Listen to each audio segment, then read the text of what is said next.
From whether lungs have a smell to what happens if you flush every toilet at once. My name is Darling, and I'm here to answer everyone's burning questions about life. Hello there, I'm Danger Dolan, and I'm here to blow your mind with truth, while Darling has me trapped here, a prisoner.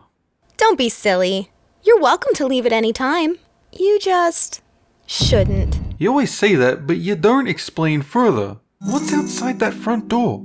Why do you keep so many locks on it? It's for your own protection. From what? The wind? If I weren't so lazy, I would be out of here so fast.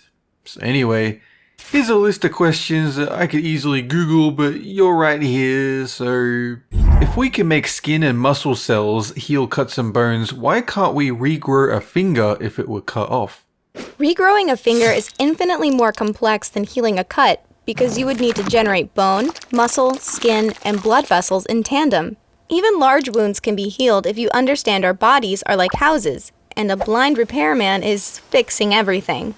A cut is like a broken window that can be repaired even though the repairman can't see what caused the damage. And if a whole wall is destroyed, the wall will be repaired ASAP as a scar, but the window frame will be missing now because the repairman prioritizes fixing the giant gash instead of restoring every little detail. So it's not a perfect system, but it works well. Repairing a broken finger would be like asking a blind repairman to build and attach a bedroom to an existing house. Nah, regrowing appendages depends on how strong you are. If you can bench over 120 kilograms, then you should be able to concentrate hard enough to grow back your finger. Hey darling, I'm gonna prove my point by cutting off your arm. Fine. I'll do it some other time. That's a shame, because I cut your tail off when you weren't looking. No! My tail! Wait. Are you trying to trick me again? Dolan, please. What if we could zoom in with microscopes infinitely? Would there be more details, or is there a cutoff point? The problem with continually zooming on anything is eventually you're going to lose visible light by around 400 nanometers. Electron microscopes can go deeper, but theoretically there should be no cutoff point, at least to our current understanding of particle physics. You'll end up looking past the hydrogen atoms, the electrons, the protons, until you're so deep that time seems to slow down in clouds of protons and photons, before you hit quarks, gluons, the infamous Higgs boson, plasma, and neutrons. Beyond that, there might be supersymmetric particles, gravitons, and dark matter. We don't yet know.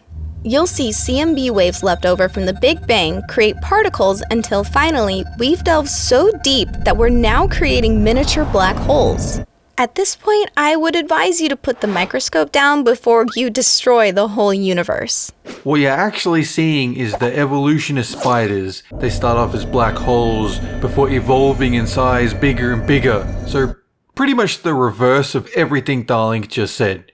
Then, when they're mature enough, they will blip into existence. See, now that's why spiders seem to appear in random spots of your house without rhyme or reason. Your spider is adorable! Does it have a name? Nah, it's just some random one I found. Hey! That's a good boy, Charles. Let's find you a nice juicy worm to eat. If dark colors absorb heat, why aren't more roofs white colored? Usually this comes down to the materials used. If there are asphalt shingles, wooden tiles, terracotta, or slate, then they'll have a natural color like gray or orange. But assuming it's a painted roof, a lot of concern is about stains and dirt being visible up there, whereas dark colors hide this easier. A lot of business buildings though have flat roofs, so that's why quite a few are brighter colors, to cool them down. There are certain humid areas of the world though, where white roofs are common, so it's not unheard of. Hello, Danger Dolan from National Tiles. This is the last week you can choose from our beautiful range of coastal, contemporary or traditional Dolan white roof tiles, slashed up to 2%. While you're here, check out the Hellbent Red range or the minimalistic Melissa Purple set. Rush into our Planet Dolan tile store this weekend before they're all gone. That's 1-800-DANGER-DOL. Is it illegal to drive with the car light turned on inside? While it's not technically illegal, it does hamper your vision while driving, and it's not really recommended. Coincidentally, a lot of police associate the light on with drunk or sleep-deprived drivers trying to keep themselves alert, or with people multitasking when they should be concentrating on driving. So while you won't get arrested, it is interesting to note that statistically, you have a higher chance of being pulled over if you leave the light on. Not only is it illegal, it's extremely dangerous. The only reason creatures of the night can't see you is because you had that light turned off when you're driving.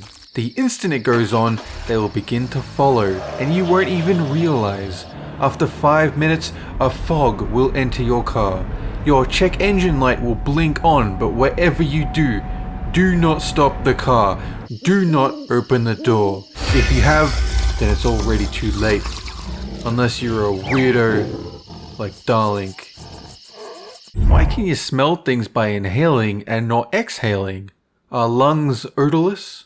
It makes sense that you wouldn't be able to taste or smell your own lungs because you've had them every moment of your entire life. Your brain will separate persistent smells from conscious thought, sort of like how a cat litter box doesn't affect you but will affect your friends visiting. Your nerves will get tired of signaling the same thing over and over. As a side note, paramedics have confirmed that lungs have a distinct smell, and it's a gross one. But we're so used to them, and it's covered by so many other things like the throat and mouth that we just don't really notice. Actually, lungs have the strong scent of burnt cinnamon and strawberries, but they're buried so deep inside your body you would never know that. Me, I regularly sell lungs to select clientele for their own uses. Mr. D, where did you get those lungs? Did you take them from people against their will? Or did you go through my stuff again? Found a bag of them, but when I reported it, nobody collected. So it's fair that I might as well make a profit before they go bad, right? Okay, I guess these ones are yours. But I'm confiscating the rest. Oh. What if every toilet flushed at once? This has never been attempted before, but it's safe to say if every toilet in the entire world were flushed at the same time, sewer systems would be overrun by millions of gallons of wastewater.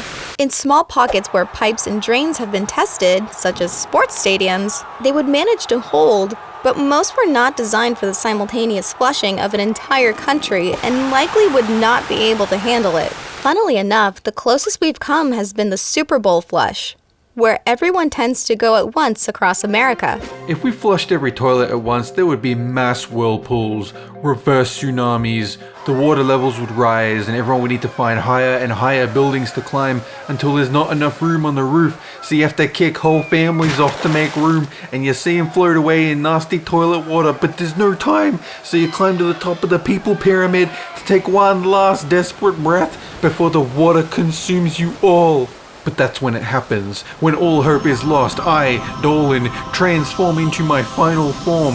Dolan becomes Dolphin, and I ascend to the heavens until I reach space so I can look back at the helpless mortals in the toilet bowl of a world that they themselves created before I float off into the void to fulfill my destiny. You would be the first one to get sucked into a toilet. I'm kind of surprised it hasn't happened already. Yeah, well, thankfully, ever since I had that guardrail installed, it hasn't happened again. Why does GPS work underground, but phone signals struggle? GPS has just as much trouble without a clear view of the sky, but they're augmented with accelerometers to assist when the GPS positioning is unclear. This is a process known as dead reckoning. The accuracy diminishes the more you travel, but it can also use Wi-Fi location signals and cell networks to help augment the position. So though it appears as if GPS is stronger, in reality, it's the technology that's providing the illusion of accuracy. Don't you think it's a little strange that recently GPS have been getting more accurate? A little suspicious?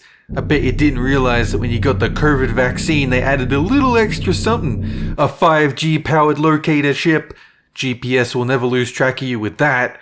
Those booster shots you get? Bug fixes for the chip. Wake up, sheeple.